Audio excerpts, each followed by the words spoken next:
Hi, welcome to Gray Lightning, my video blog about making things and playing games. And I wanted to give you a quick update on a project that I did a video on last spring.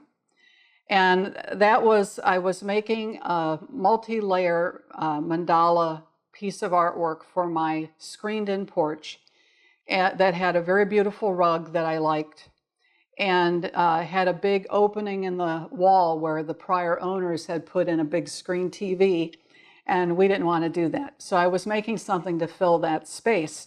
And it was a 6-panel piece, and this is one of the 6 panels.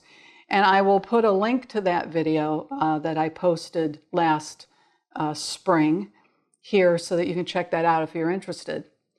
But what happened since then, because then I never came back and said, well, here's the other 5 panels and here's the finished piece.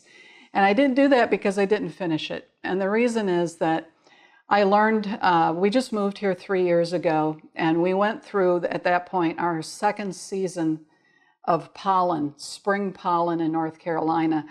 It's really amazing. I mean, it's 2 months where you can't do anything outside, and, you know, you hope kids aren't writing in the pollen on your car and stuff like that, because it's really just a blanket of yellow. And after that is over, what we do is we get out our power washer and we spray down everything in the porch, everything.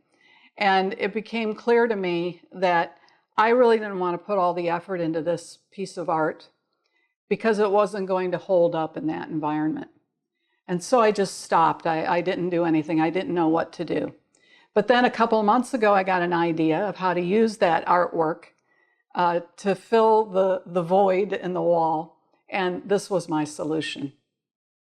So this then is my solution to the pollen problem. And this is printed on canvas. I've done a couple other videos about doing some piece of art and then having it printed on canvas. I'll put the link to one of those here. But this is the exact design I had in mind for my wooden art piece. I did it in Illustrator. Of course, that's where all the original drawings were done.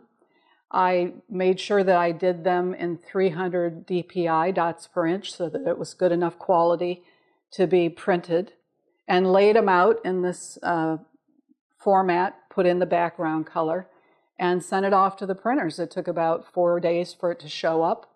I'm getting ready to hang it, just got finished power washing the porch for this year, and we're going to put it up. So I wanted to share this with you because, first of all, I told you the beginning of the story and I thought you should hear the end of it. But the other thing is because I think the great thing about being a maker, one of the many great things, is that you have the ability to change your mind and do things differently. I mean, we are creative people. We're creative problem solvers. So when something happens and the circumstances change, we adjust. But this was a way that I could use all of my prior work, but in a more sensible way, and one that I wouldn't be sad when it got damaged when I tried to clean it.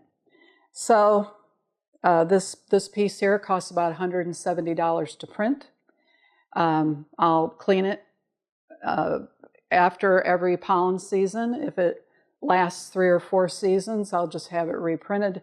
And for $170, that'll be, in my mind, a very good value. So this was my solution. If you've got similar stories where you've had to make adjustments in the middle of a project, I'd love if you could share them with me because I think they're really great maker stories. And I'd like to be able to share things like that with other people too.